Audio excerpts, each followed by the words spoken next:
Dominic Villa here with the Villa Group at Summit Funding. Today I am with Kenny Truong, the infamous fast agent here at Climb Real Estate in Oakland. Everyone pretty much knows Kenny for his Instagram profile, but there's always the back end of him actually doing business. Kenny is, I do work sometimes. Occasionally. As far as working sometimes, how many escrows did you close last year? Last year was a pretty slower year for me, but last year I personally closed 39 transactions at 31.7 million, but my team did another 48 sales at 40.8. So last year my overall like 87 sales, 72 million.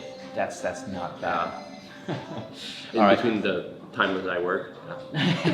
So one thing that Kenny is fantastic at, which anyone who's ever seen him or met him, is marketing. He is essentially that marketing guru. Now, most of your business, whether it be agents that you're recruiting or listings that you're getting, where is it coming from? All over the place. I mean, only about 25 to 30% of my business is referrals. I include referrals from past clients and Sphere and other agents. Probably like 50% is just online of some shape or form. And then maybe like 15-ish% is postcards. So it's pretty wide. Different places I get my business from. Okay. Where you kind of make the most traction is most likely, like that online. Just online, yeah, some sort of online. Because I have like, my profile has like 430-ish reviews on Zillow. It's number one across Alameda, Contra Costa, Santa Clara, and San Francisco County. So that I have a power account. So anytime we activate it in certain areas, we end up getting leads. And then I'm also a curator as a client. I have the marketing person. And then actively social media, Facebook business page, LinkedIn, Twitter, and all that good stuff too. I used to do email marketing. I say used to because I haven't done it in like 5 weeks and no one knows. Because I did it for 5, 6 years straight every single week, but it was like starting to be very exhausting, like 4, 5, 6 hours a week. So I started doing it. I was really busy in November, so I did twice that month. And last month I did it twice, and I haven't done it in a month now. So I'm like, you know what? No one's asked me about it. I was like, screw it. I'm just gonna like do it when I feel like it. Yeah. All right. So as far as everything that you're in, which avenue do you think is the most important for you, your business, recruiting agents, and getting business for all the online? Instagram for sure. Yeah, everyone's migrating Instagram. I was telling you earlier, I really don't know how to use Facebook. With Facebook, you gotta post something and write something deep, and you gotta see how people feel. Like I've tried to post some stuff on Facebook like maybe once a month or twice a month, and like it'll get 5 likes. And then I post something stupid on Instagram, like a 5-second video, I'll get like 15 people DM me. I prefer that level of engagement, and also I'm talking to people that I'm working with one-on-one, and it's teaching them stuff. I feel like that's building deep relationships. Okay. Now, as far as building that profile and that presence, why do you think it's important? And B, what do you think is the most important thing to focus on when building that in order to have that success, that traction, and that interaction with potential What's the first clients? question again? Like a video. Mm-hmm. Yeah, it's a video and like Instagram stories. It's quick, it's easy to read, it's opt-in. I think when marketing is really annoying, you're posting a lot of stuff and no one wants to watch it, but they force to because you have a feed. For like Instagram stories, probably post on average 30-40 times a day if I'm not like working. Sometimes I'm working.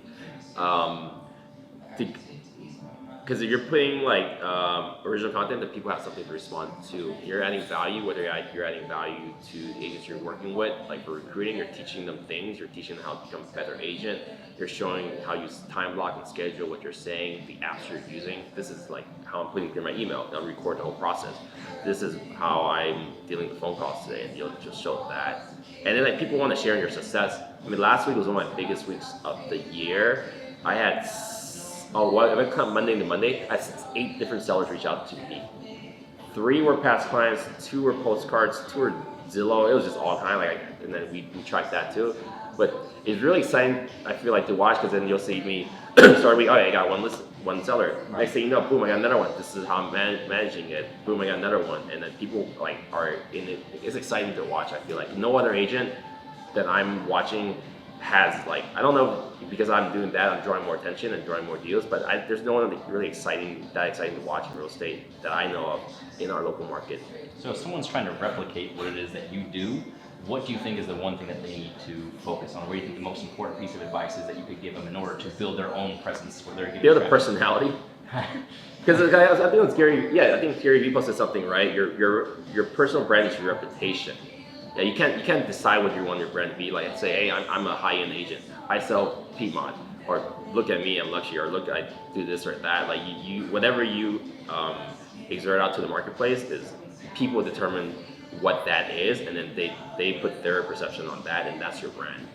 Yeah. So my brand is like I don't really give a fuck. I just post anything, everything, stupid shit, fun as shit.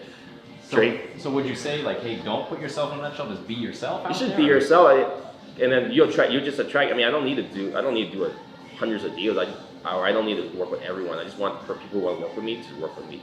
Like where you don't have to compete for the business. And then like I'll see agents creating a separate profile. Even at Climb Training, they taught the agents to create a separate profile. I think that's stupid. Like to do like Kenny and then Climb RE, and like it's hard enough to build a following on one page already, and you're building a separate page for a personal and a business. Yeah, and then like it's not very exciting. A lot of my peers, you're reading this, you're probably gonna be pissed off for watching this. Yeah, like they're building that second page. It's not fun to follow. Like you're not gonna build a follow account because no one. Why would someone just want to go there and look at homes? I can look at Redfin, right? And you're building that separate. Like that's why like you're able to mix in your play and your work and your family, your life. Just have one solid. You place. Can get the homes anywhere, but they're going there for you. And so it's more about. So they want to relate to you. People want to work with people, right? They don't, and I think that's why new agents can take off really good on their business. Like you just told me about Felicia, 10 million the first year is pretty incredible. Buyers, they don't really care as much about your reviews or what you've sold and such. They just need to know that. Well, Wolf of Wall Street said like they have to like you, trust you, and they think you're like competent or knowledgeable.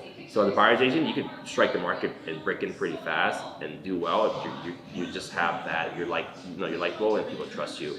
And how do people get to know you to even consider working with you is the online profiles. So like I don't know what people post on Facebook. It's mostly just tag. For me, like I'm on Facebook a lot. I just looked at it today. I got tagged in 20 different things since last week. I didn't even know, so I clicked the thing, clicked the tag. But it just makes you look active, so people just know I'm doing real estate stuff all the time. But for me, to post something, I'm not really good at that. Because I rather just when you're posting something, you're usually resharing or something. Like resharing an article, and then people talk about that. For me, like I create my own content. I consume content too. But I remember listening to Chris Smith at Creator. Like if you're on IG spending time on video, you should use that when you're looking at people's video. You should use that as research. And then don't waste your freaking time. So in the mornings I wake up, I'll look through my IG stories, and I usually don't. I don't even think I watch more than 5 minutes of Instagram stories today. I've been here since 10. Like you want to be the content creator, and you want to be the digital mirror of your account. Now, what's that bear? Jazz itself says that was even way before. That was the divider. Yeah, before this like Instagram story thing. So I think when you're influential, people seek to work with those people. It just gives you extra credit. If a seller looks you up, because if you look on my website, fuckfastagent.com or fastagent.me or kennytruong.com, they all work. It's just like I haven't updated for a while, but if you click press, it's just like 30 articles about me, where I've spoken and all that. Like you're the thought leader. So if someone wants to hire an agent to sell their house, would you hire? You want to hire a market person. You tell obviously this is a market person. And when I go to other interview with other people, I was like, well, you can hire that person attending my class to learn about marketing, or you just hire me and I'll do all this marketing for you. So you set yourself as a thought leader, and then automatically that's when you overlay that on top of like a cool, fun looking brand, and you get the reviews, and you have the sales, and they like you and they trust you and you're knowledgeable, like you just crush the market. And then for me, like I'm able to bring in a lot of agents too, that mentoring and training, because again, it's all there. And I have like a template for that, and you can show you be pretty extreme. You can do this, or not do this, or this, and then you could pick up on that and build your own business. And so people are mainly reaching out to you just due to kind of your creativity and originality Yeah. in the marketplace. Yeah. And you are very bold in what you create compared to the average agent that's out there. Yeah. Just posting whatever home they're touring Or like, whatever I mean, posting. Felicia's stuff is really good. I'm like, I cannot do any of the stuff she does. She talks to the camera. I'm like, I feel it. And it's pretty interesting stuff. I don't have that much feelings or emotions to work. My 23andMe said I'm half robot, so that's why I do marketing really well. All right, beautiful. Dude, I think we have Cool, awesome. plenty. Okay. All right, dude. Thank you so much for sitting down with me and Cool. giving us some secrets that most people probably can't replicate, but it's good to kind You of can try. at I mean, least that's why. That's why. Come on. And if you want more experience, welcome to join me at Climb Real Estate. There you go. Kenny _fast.